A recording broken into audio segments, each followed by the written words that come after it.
నమస్తే, నేను మీ Gopi. Welcome back to our channel. ఈరోజు మనతో వచ్చరికి ప్రముఖ నిర్మాత నటికుమార్ గారు ఉన్నారు. సార్ నమస్తే. సార్ సార్ వైసీపీ మాజీ ఎంపీ, అదేవిధంగా ఎంవి సత్యనారాయణ ప్రొడ్యూసర్ కూడా. సో ఈయన మీద ఒక నాన్ బెయిలబుల్ కేసులో 10 పడ్డాయి. సో ఈరోజు ఎందుకు పడ్డాయి సార్? అన్ని కేసులు ఎందుకు పడ్డాయి ఒకసారిగా? ఏమన్నా ఇప్పుడు ఎంవి సత్యనారాయణ అంటే ఆయన విశాఖపట్నంలో గల్లీ రౌడీ ఆయననా? ఓకే, గల్లీ రౌడీ కదా. గల్లీ రౌడీ ఏం కాదు సార్, మాజీ ఎంపీ కదా సార్. ఎవరు? ఆయన సినిమా ఆయన తీసుకున్నాడు. గల్లీ రౌడీ ఆయన సినిమా ఆయనే తీసుకున్నాడు. ఎంవి సత్యనారాయణ గారు ఎంపీ అంటే కాదు, మెంబర్ ఆఫ్ పార్లమెంట్. కానీ ఆ విలువ ఎవరికి ఇవ్వలేదు ఆయన. కబ్జాలంటే విశాఖపట్నం, దోచుకోవడం అంటే విశాఖపట్నం, దాచుకోవడం అంటే ఎంవి. ఆ స్టేజ్లో ఆయన మొత్తం టోటల్ క్రిస్టియన్ ల్యాండ్లు కానీ, వక్బోర్డ్ ల్యాండ్లు కానీ, ప్రజల ల్యాండ్లు కానీ మనుషులను పెట్టి, రౌడీలను పెట్టి, వైసీపీ గుండాలు పెట్టి దోచుకున్నాడు. ప్రజలు భయభ్రాంతులు చేశాడు. దాంట్లో కొంత వాటా విజయసాయి రెడ్డి గారికి, కొంత వాటా జగన్మోహన్ రెడ్డి గారికి, ఆ జీవీ అన్నయ్యని ఇదంతా కలిపి మొత్తం టోటల్ వైవి సుబ్బారెడ్డి గారికి విపరీతంగా పంపించాడు. పార్టీ మొత్తం ఉత్తరాంధ్ర ఆయనే ఖర్చు పెట్టాడు. ఆయన ఒక ఎలక్షన్కి 150 కోట్లు ఖర్చు పెట్టాడంట. ఎమ్మెల్యేకి ఆయనకి ఓటుకి 5,000 పంచాడు. ఓటుకి 5,000. ఇంటికి ఒక చీర పంచాడు. ఇంటికి ఒక స్వీట్ బాక్స్ పంచాడు. స్వీట్ బాక్స్ ఉంటుంది, అందులో మందులు గిందులు అన్నీ ఉంటాయి. స్వీట్ బాక్స్ పంపించాడు. అది దసరా. ఇంకా డిఫరెంట్ అందరికీ వాలంటీర్స్ని ఎలా వాడుకున్నాడు మొత్తం నియోజకవర్గం అంతా. దాదాపు ఇంటికి 5,000 పంచాడు. జాలార్పేట, పెద్ద జాలార్పేట, పితాని వీధి మొత్తం కొన్ని కోట్ల రూపాయలు వచ్చింది. ఎవరి సొమ్ము ఇది? కోట్ల కొన్ని లక్షల రూపాయలు పంచాడు. ఎవరి సొమ్ము ఇది అని అడుగుతున్నా. ఎవరి సొమ్ము? ప్రజల సొమ్ము. ఒక ఆమె అడిగింది, అమ్మ మీరు ఎంతమంది? మా 4 ఉన్నాం బాబు, 4,20,000 ఇచ్చారు. మరి ఎవరికి వేస్తారమ్మా అన్న? ఆయనకి ఎందుకు వేస్తాం బాబు, మేము సైకిల్కి వేస్తాం అన్నది. అదేంటి మరి వాళ్ళు 20,000 ఆయన సొమ్ము ఏమైనా మా సొమ్ము కదా? మా సొమ్మే లాక్కున్నాడు, మా సొమ్మే కదా దోచుకున్నాడు, అంతే కదా. వాళ్ళ సొమ్ము మా సొమ్ము మాకు ఇచ్చాడు, ఆయన ఇంట్లో సొమ్ము ఏమైనా ఇచ్చాడు అని అడిగింది. ఎంవి సత్యనారాయణ ఎలాగొచ్చాడు మాకు తెలీదా? ఎక్కడి నుంచి వచ్చాడు మాకు తెలీదా బాబు? ఆ మంచికి చెడ్డకి మాకు వెలుగురు రామకృష్ణ గారు వస్తారు, ఈయన ఎక్కడ దొరుకుతాడు బాబు మాకు మళ్ళా అంటే. ప్రజలు ఎంత విజ్ఞులో, ప్రజలు ఎంత ఆలోచన పరులో. నువ్వు డబ్బిస్తే దొరికిపోతావు, నేను టింగ్ వేస్తే దొరికిపోతాం, టింగ్ వేస్తే ప్రజలు ఓటేస్తారు అనుకోవడం తప్పు అనేది నిరూపించారు. ఇలాంటి వ్యక్తి మీద ఒక కేసు కాదు, సిరిపురం ల్యాండ్ బాప్టిస్ట్ చర్చిది, దాని మీద 3 రిజిస్ట్రేషన్లు ఉన్నాయి. చాలా క్లియర్గా, నేను చాలా గొప్పవాడిని చెప్తున్నాడు కదా. మొత్తం 3 రిజిస్ట్రేషన్లు ఉన్నాయి. వేగి వీరనాయుడు, వేగి జగదీష్ బాబు, వేగి భద్రాచలం, అలాగే ఎంవి సత్యనారాయణ గారు, మాలిని దినకరణ్ గారు, హెచ్ఆర్ కన్స్ట్రక్షన్, ఇన్ని రిజిస్ట్రేషన్లు ఉన్నాయి. దాని మీద 1949 ఆ రిజిస్ట్రేషన్లో చేయడానికి లేదు. మద్రాస్ హైకోర్టు రూల్ ప్రకారం అది ఓన్లీ జీతబత్యాలంట, అంటే చర్చిల్ డెవలపింగ్ తప్ప చేయడానికి లేదు. అది కమిషనర్కి తెలుసు, సుజనా గారికి తెలుసుండి కూడా ఆమె పర్మిషన్ ఇచ్చింది. బొత్స సత్యనారాయణ గారు గవర్నమెంట్ ప్రోద్బలంతో పర్మిషన్లు అనేది 3 డాక్యుమెంట్లు ఉంటే పర్మిషన్ ఇస్తారా? 2 జిహెచ్ఎంసీ లెటర్లు ఉంటే నెంబర్లు ఉంటే పర్మిషన్ ఇస్తారా? అది బంగ్లా ఉంటే పర్మిషన్ మొత్తం డిస్మాంటిల్ చేశారు. ఎంత దారుణం అండి. అన్ని 22,500 గజాలు, ఆ 22,500 గజాలని మొత్తం టోటల్గా చాలా చీప్గా, అంటే అక్కడ మెంబర్స్ అందరికీ కొంత కాస్త డబ్బులు ఇచ్చి వాళ్ళందరినీ మేనేజ్ చేద్దామని చెప్పి సుప్రీంకోర్టు ఆర్డర్ ఉంది. సుప్రీంకోర్టు ఆర్డర్ ఏమన్నది? 2016, 2013 all lower court and cases and closed.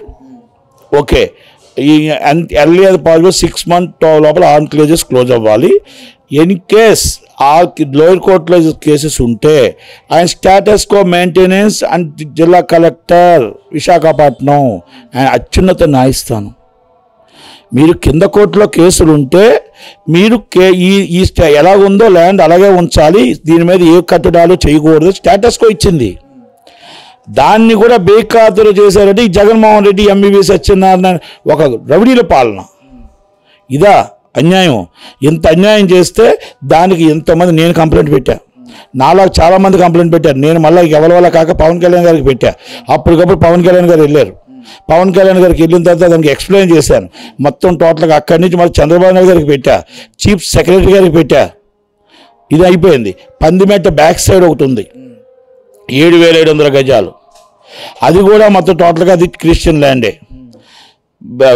వేగి జగదీష్ కుమార్ గారు, వేగి భద్రాచలం గారు ఆ 10 రాక్ లైన్ లేఅవుట్ అంటారు దాన్ని ఎంవివి సత్యనారాయణ కాబట్టి కబ్జా చేశారు.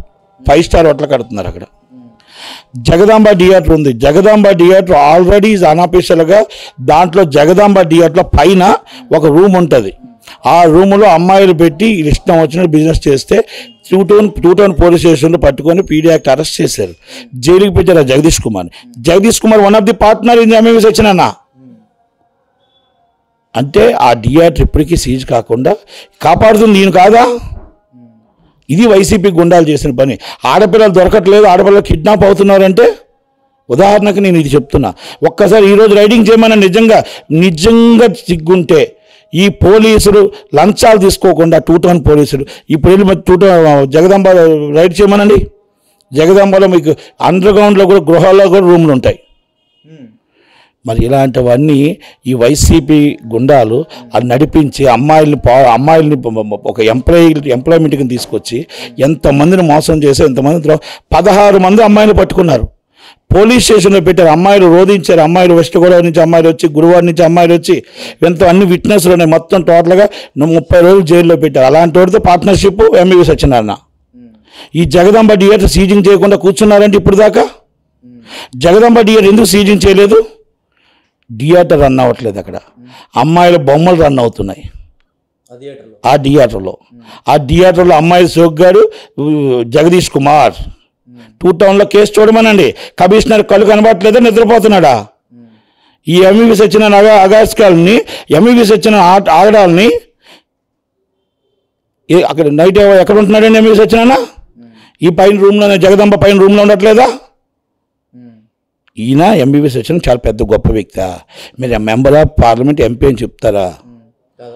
మరి అదే అంటే మరి ఇప్పుడు నేను ఒకటి అడుగుతున్నా, నేను చెప్పిన అబద్ధం అయితే, ఈయన దమ్ము ధైర్యం ఉంటే, పోలీసులకు దమ్ము ధైర్యం ఉంటే జగదాంబ వేగి జగదీష్ కుమార్ మీద కేసు ఉందా లేదా? ఆ జగదీష్ కుమార్ మీద కేసుని మనం ఒక్కసారి తీసి ఆ అమ్మాయిలు ఎంతమంది మిస్సింగ్ అయ్యారు, ఎంతమందికి తాళి కట్టారు, ఎంతమంది ఆ అమ్మాయిలకు ఎంతమంది కేసులు పెట్టారు, టూ టౌన్ పోలీస్ స్టేషన్ 5 సార్లు జైలుకి వెళ్ళారు, ఆ జగదీష్ కుమార్ పార్ట్నర్ ఈయన కాదా అవునా? ఒక్కసారి ఆ జగదీష్ కుమార్ వీళ్ళందరూ కలిపి అదే జగదాంబ థియేటర్లో ఇప్పటికీ ఉంటున్నారా లేదా? ఇవన్నీ ఒక్కసారి మీటింగ్లు తీయమని. లేదు అంటే నేను మొత్తం డీటెయిల్స్ తీసుకొని నేను ఎక్కడికైనా డిబేట్కి వస్తాను. వీళ్ళకి దమ్ము ధైర్యం ఉంటే నన్ను రమ్మనండి. మీకు ఎంవివి గారికి పాత కక్షలు ఏమైనా ఉన్నాయా? ఆయన ఎవరో నాకు తెలియదు, నేను ఎవరో ఆయనకు తెలియదు. Not own agrees. వైసీపీ చేసిన అరాచక పాలన చెప్తున్నా. వైసీపీ చేసిన అరాచక పాలన ఆయన నాకు తెలియదు, నేను ఎవరో ఆయన, నాకేం పని. ఆయన ఎంపీ అవ్వచ్చు, ఆయనకంటే సీనియర్ నిర్మాత నేను. ఆయనకంటే నేను పుట్టి పెరిగింది విశాఖపట్నం. నిన్నకాక మొన్న ఎంపీ అవ్వచ్చు. నేను 2004 ఎమ్మెల్యే. నేను నించాను, కంటెస్టింగ్ ఓడిపోయాను. 1991 youth Congress joint secretary as Visakhapatnam incharge ఇది Congress party. Senior most and politician ఆయనకంటే నేను. నాకు రాజకీయం వద్దనుకున్నా, అది గుర్తుపెట్టుకోండి. అంతే తప్ప ఇలా భార్యని 48 గంటలు కిడ్నాప్ చేస్తే ఎన్ని వందల కోట్ల లావాదేవీలు అయ్యాయి, ఏం జరిగింది, అది ఎందుకు పోలీసులు నిగ్గు తేల్చట్లేదు, ఆ ఎస్ఏల్ని సిఎల్ని ఎందుకు ట్రాన్స్ఫర్ చేయట్లేదు, ఎందుకు అరెస్ట్ చేయట్లేదు? ఇవన్నీ ఎంవివి సత్యనారాయణ అగాత్యాలు. ఆ పీడీ యాక్ట్ పెట్టిన అబ్బాయిని రిమైండ్ రిపోర్ట్ తీస్తే గతంలో ఎన్ని మర్డర్ కేసులు ఉన్నాయి, ఆ మర్డర్ కేసుకి ఎంవివి సత్యనారాయణకి ఏం సంబంధం ఉంది? ఆ ల్యాండ్ ఎవరైతే చంపారో ఆ ల్యాండ్ కేసుల్లో ఈయనకి కేసులు ఎక్కడున్నాయి? ఈయన ఎవరు అనుచరుడు? ఈయన గతం చరిత్రలో ఎంవివి సత్యనారాయణ ఎంత ఎన్నకాలం పనిచేశాడు? ఎందుకు ఆయన భార్యని కిడ్నాప్ చేశాడు? నేను అడిగింది ఇది అబద్ధం కాదు, నిజం. పోలీసులు ఇవన్నీ చేశారా? మరి జగన్మోహన్ రెడ్డి గారు అధికార పార్టీకి 48 గంటలు మరి ఎవరికి దొరకకుండా ఆ భార్య పాప 48 గంటలు ఎంత బాధపడింది, అక్కడ ఏం జరిగింది, ఆమె ఒక ఆడబిడ్డగా ఎంత కష్టపడింది.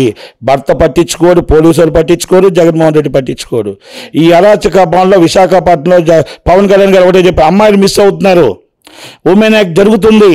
ఎస్, దీని కారణం ఎంవివి గారా? కారణం ఎంవివి గారు, Vivek Jagadish Kumar. Jagadamba theatre, care of Jagadamba theatre. వాళ్ళిద్దరు ఫ్రెండ్స్ సార్? పార్ట్నర్స్. సిరిపురంలో పార్ట్నర్స్. ఆల్రెడీ మాది అన్నింటిలో పార్ట్నర్స్. ఈయన ఏమవుతుందంటే ఆయన మీద కేసులు ఉన్నాయో కనుక్కోండి. ఆయన మీద గతం కేసు అమ్మాయిలు ఎంతమంది అమ్మాయిలు కేసు పెట్టారు, అమ్మాయిలు బయటకు వచ్చి పారిపోయి బయటకు వచ్చి కేసు పెట్టి అరెస్ట్ చేశారా లేదా, ఇవన్నీ తీయండి చరిత్ర. నేనే అబద్ధం చెప్పట్లా, నేను కల్పించి చెప్పట్లా, చరిత్ర తీయమంటున్నా.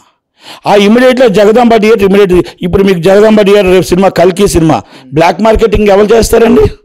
దొంగ టికెట్లు ఎవరు అమ్ముతారండి? ఒక్కసారి పోలీసు వాళ్ళు నిఘా పెట్టమనండి అక్కడ. ఒక్కసారి కళ్ళు తెరమన్నాడు ఆర్డీఓని, కళ్ళు తెరమండి ఎంఆర్ఓని.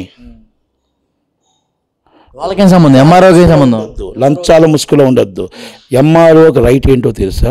బీఫామ్ లైసెన్స్ కరెక్ట్గా ఉందా లేదా, అసలు ఆర్డీఓకి బీఫామ్ లైసెన్స్ ఉందా లేదా, ఇవన్నీ కరెక్ట్గా సౌకర్యంగా ఉన్నా లేదా, టికెట్ రేట్ కరెక్ట్గా ఉందా, బయట బ్లాక్ అమ్ముతున్నారా లేదా, బ్లాక్ టికెట్లు 100 టికెట్లు బయటకి ఎక్కడికి వచ్చాయి, ఎలాగొచ్చాయి, ఇవన్నీ కావాలి. అర్థమైందా మీకు? ఇవన్నీ దానికోసం నేను అందుకు అడుగుతున్నాను. లంచాల ముసుగులో ఉండొద్దు అంటున్నాను. నేను చెప్తుంది నిజాలు, తప్పైతే నా మీద కేసు పెట్టమండి. ఐఎమ్ ప్రూవ్డ్ హైకోర్ట్, నేనే వదలలేని. కాకపోతే ఏంటంటే విశాఖపట్నం మేము పుట్టి పెరిగిన ఏరియా, బాగుండాలి క్లీన్. ఈయన ఎక్కడి నుంచో వచ్చాడు, మేము పుట్టి పెరిగిన ఏరియా విశాఖపట్నం. అది ఇప్పుడు ఏదైతే శ్రీపురం ల్యాండ్ ఉందో అది బంగ్లా. అది క్రిస్టియన్స్ ఎప్పుడో మేము పుట్టక ముందు నుంచి, స్వతంత్రం రాకముందు నుంచి చర్చులకి బాప్టిస్ట్ చర్చ్ కొన్న ల్యాండ్స్. ఎన్ని ఒక్కబోర్డు ల్యాండ్లో అన్యాక్రాంతం చేశాడు.